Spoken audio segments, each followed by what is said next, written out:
ఒక పాస్టర్ గారి దగ్గరికి ఒక కుర్రవాడు వచ్చి, అయ్యా ఈ లోకం అంతా కూడా భయంకరమైన లోకం, మనుషులు ఎలా పడితే అలా ప్రవర్తిస్తున్నారు కాబట్టి సెల్ఫ్ డిఫెన్స్ నేర్చుకోవడం తప్ప.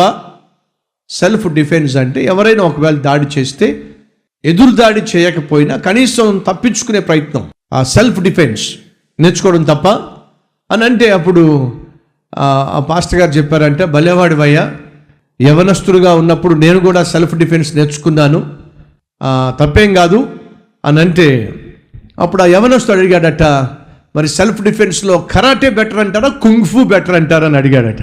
అప్పుడు పాస్టర్ గారు అన్నారట, నేను కరాటే నేర్చుకోవాలా కుంగ్ఫు నేర్చుకోవాలా? మరి ఏం నేర్చుకున్నారు పాస్టర్ గారు? నేను సొలొమోన్ ఫార్ములా నేర్చుకున్నానని చెప్పన్నాడట. సొలొమోన్ ఫార్ములానా? దాని ఇంగ్లీష్లో సాల్మన్ ఫార్ములా అంటారు. సాల్మన్ ఫార్ములానా? సొలొమోన్ ఫార్ములా ఏమిటి పాస్టర్ గారు? సామెతలు 15:1, మృదువైన మాట క్రోధమును చల్లార్చును. నువ్వు సెల్ఫ్ డిఫెన్స్ కావాలా? ఎదుటివాడు నిన్ను గాయపరచుకున్నా నువ్వు జాగ్రత్త పడాలని ఆశపడుతున్నావు. అవును పాస్టర్ గారు. అయితే నేను కూడా ఒక టీనేజర్గా నేర్చుకున్నటువంటి సెల్ఫ్ డిఫెన్స్ ఏంటో తెలుసా?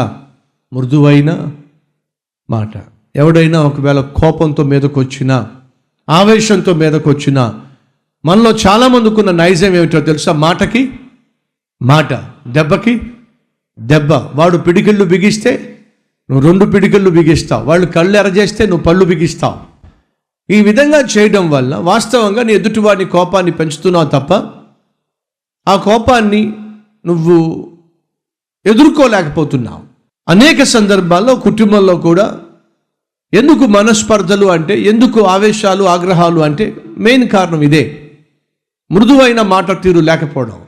సో పాస్టర్ గారు అంటున్నారు, నా ఫార్ములా వేరయ్యా, దేవుడు నాకు నేర్పించిన ఫార్ములా వేరు. ఏమిటది? ఎదుటి వ్యక్తి నన్ను గాయపరచాలి అని ఆశపడుతున్నప్పుడు, నెమ్మది లేకుండా చేయాలి అని ఆశపడుతున్నప్పుడు, విలువైనటువంటి సమాధానాన్ని నా నుంచి దూరం చేయాలి అని ఆశపడుతున్నప్పుడు, దేవుడు నాకు నేర్పించిన ఫార్ములా ఏంటో తెలుసా? మృదువైన మాట క్రోధమును చల్లారుస్తుంది. ఈరోజు ఈ మాటలు వింటున్న సహోదరులు సహోదరులు, మనలో చాలామందికి ఆ మృదువైన మాట తీరు లేకపోవడం వల్లే చిరాకులు, క్రోధాలు, కోపాలు, ఆవేశాలు. ఇది ప్రాక్టీస్ చేస్తే మన జీవితంలో ఆశీర్వాదము, దీవెన